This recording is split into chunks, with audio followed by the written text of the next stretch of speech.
everyone, welcome to Nuclear's online classes. You are here with me, Rasika, for simplifying biology. So today we are going to start the very first chapter of class 12, sexual reproduction in flowering plants, and this is an introductory video. What is an introductory video? We learn what are we going to learn in this chapter and what is the importance of that.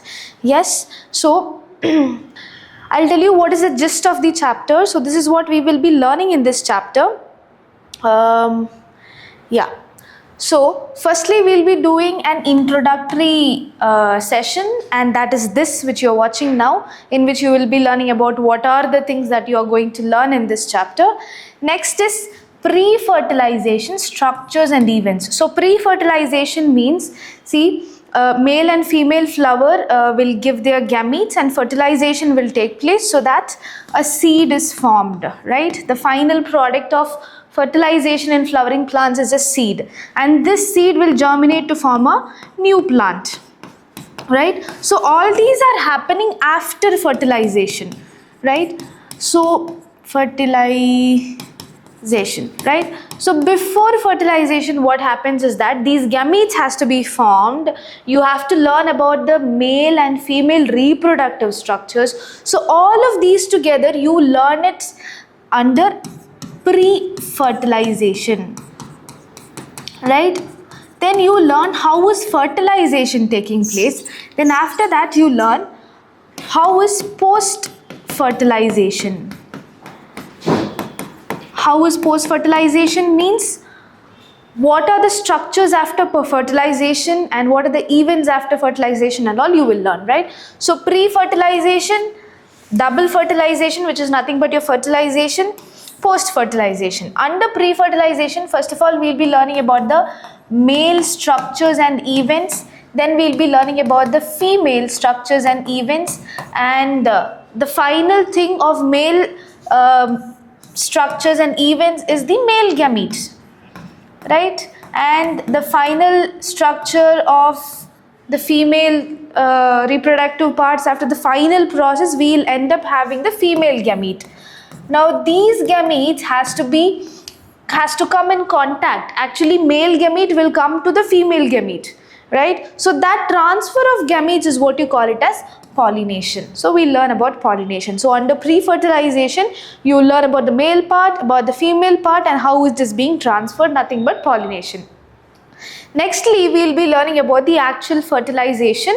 That is nothing but your double fertilization. Now there is a reason why you call it as double fertilization. We'll learn that when we are learning this topic, right? Next we'll learn about the post-fertilization, right? So post-fertilization structures and events, right? So under this you will learn about two structures, that is embryo and endosperm. So these two are the structures that you get as a result of fertilization, right? So that you will learn, and embryo will develop into the seed and fruit, right? So that they are the final products of sexual reproduction. So you will learn that, and after that finally you will learn three important interesting topics called apomixis, polyembryony and parthenogenesis, right? So these three topics you will learn at the end. So this is the gist of the chapter, very important for your boards, for your competitive exams. So many questions come, right? You can expect up to 3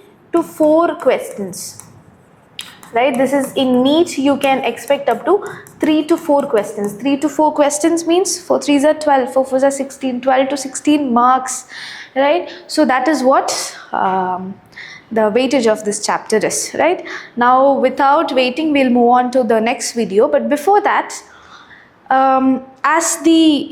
you have to be equipped with the knowledge of the parts of flower before learning that chapter. So this diagram is again from your NCERT, but there is no explanation of that. Yeah. So this outermost wall, right? Outermost wall, this is called as your sepal, right? It is actually called as your calyx, right? Calyx.